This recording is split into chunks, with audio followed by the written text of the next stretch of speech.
안녕하십니까? 이 세상에서 보이스피싱 사기가 없어지는 그날을 기다리며 단 한 명이라도 피해를 줄이는 데 도움이 되길 바라는 유튜브 보이스피싱 백신입니다. 오늘은 보이스피싱 피해금 회복 6회 시리즈 중 제6편으로 민사소송에서 승소 판결을 하고 민사 강제 집행을 통한 피해금 회복 방법에 대해서 함께 알아보겠습니다. 오늘 함께 보실 주요 내용은 무엇인가요? 민사소송은 살펴볼 내용이 많아서 1부, 2부, 3부로 나누고 1부에서는 민사소송의 절차적 진행, 준비서면 제출과 변론기일 지정, 증거 제출, 증인신문, 주장과 입증의 구별 등을 알아보겠습니다.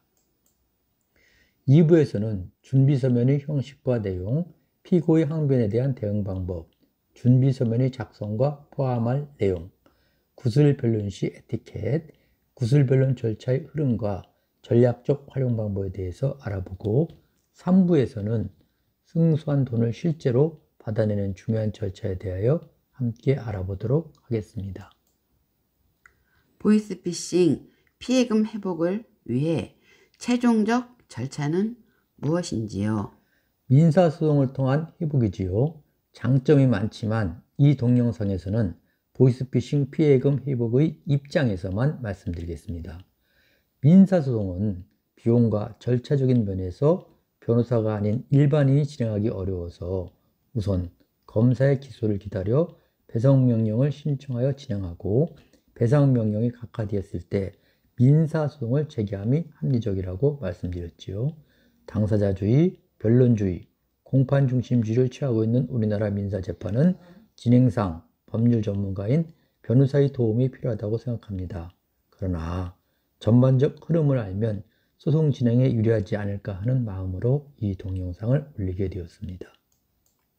민사소송의 절차적 흐름은 어떻게 되는지요? 먼저 원고의 소장이 제출되면 법원의 형식적 심사와 보정 지시가 됩니다. 원고와 피고가 준비서면을 제출하면 변론기일을 지정하여 통보하지요. 변론기일이 진행되고 판결 선고일이 공고된 후 판결이 선고됩니다. 원고의 소장 작성과 제출에 대해 말씀해 주세요. 원고가 법원에 소장을 제출하면서 재판 절차가 진행합니다. 직접 소장을 제출하는 경우에는 관할법원 민원실에 제출하고 전자소송으로 접수하는 경우는 대법원 전자소송 사이트에 가입하여 제출하면 됩니다. 소장 작성 시 기재사항에는 필수적 사항과 임의적 기재사항이 있습니다. 소송물에 따라 정해진 양식이 있기 때문에 그 틀에 맞게 작성해야 합니다. 청구 취지에는 원고가 판사에게 어떤 권리와 의무관계에 대해서 재판을 구하는지를 기재하고요. 청구 원인은 어떠한 원인 사실로 청구 취지에 기재한 판결을 구한다는 내용을 기재하면 됩니다. 변론기일에서 준비서면 제출은 무슨 내용인가요? 원고가 소장을 제출하면 법원에서 제출 서류의 형식적 심사를 하고 보정할 사항이 있으면 지시합니다. 형식적 검토 사항으로는 당사자 표시, 송달료 납부, 인지첨부, 청구 취지와 청구 원인의 정당성, 적법성, 필요한 첨부 서류의 첨부 여부 등입니다. 법원은 보정 지시하거나 보정할 사항이 없다면 소장 부본과 소송 안내 절차를 피고에게 송달합니다. 소장 부본을 받은 피고는 소장 부본을 받은 날로부터 30일 이내에 원고의 청구 내용에 대한 답변서를 제출해야 합니다. 답변 내용은 원고의 청구원에 대한 반박이 주요 내용이 되겠지요. 답변서 제출 연기 신청은 가능하며 연기 신청 없이 제출하지 않으면 원고 소송 내용을 그대로 인정합니다. 법원은 답변서를 받으면 그 내용을 원고에게 송달합니다. 변론기일 지정과 재판의 진행에 대하여 말씀해 주세요. 피고의 답변서 부분을 원고에게 송달한 후 변론기일, 즉 재판일을 지정하지요. 법원이 쟁점을 파악하고 원고 피고를 출석시켜 변론기일을 지정하고 변론기일에는 원고와 피고가 법원에 나가는 것이 일반적이나 변호사만 참석하는 경우도 많습니다. 변론기일 지정 전에 법원이 가지고 있는 서류를 보면 원고의 소장, 피고 답변서, 원고 준비서면, 피고 준비서면이 됩니다. 특별히 조정 절차에 회부되지 않으면 변론 기일이 지정되고 재판이 진행됩니다. 법원이나 재판부에 따라 다소 차이가 있으나 변론 기일은 통상 3 내지 6개월로 잡히고 소액 사건은 1년이 걸릴 수도 있습니다.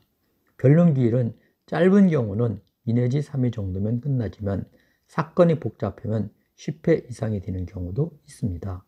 쟁점이 많은 경우 등 사건이 복잡하면 변론 준비 절차 기일을 별도로 지정합니다.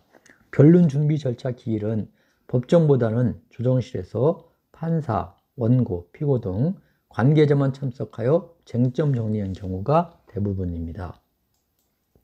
재판에 필요한 증거는 언제 제출해야 유리한가요?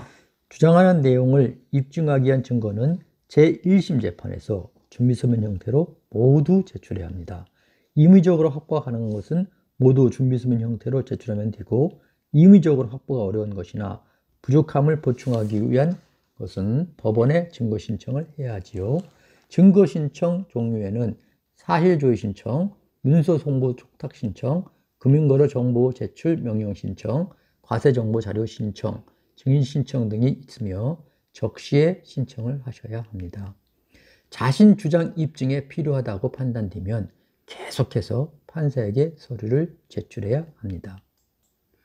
증인 신청과 증인 신문은 언제 하나요? 입증의 마지막 단계에서 증인을 신청하고 증인 신문을 합니다. 법원도 서류 증거를 모은 후 마지막에 증인 신문을 하거든요. 증인 신문은 재판 8번 응선을 지나는 것으로 매우 중요합니다. 원고 측, 피고 측 증인 신문이 끝나면 일단 재판은 끝나는 것이지요. 판사가 이제 변론 종결하겠습니다. 판결 선고는 한 달 후에 하겠습니다 라고 하면 변론은 종결된 것입니다. 소장 제출 후 판결까지 빠르면 6개월, 늦으면 1년 이상 걸리는 경우도 있으나 통상 평균 8개월 정도 걸린다고 합니다.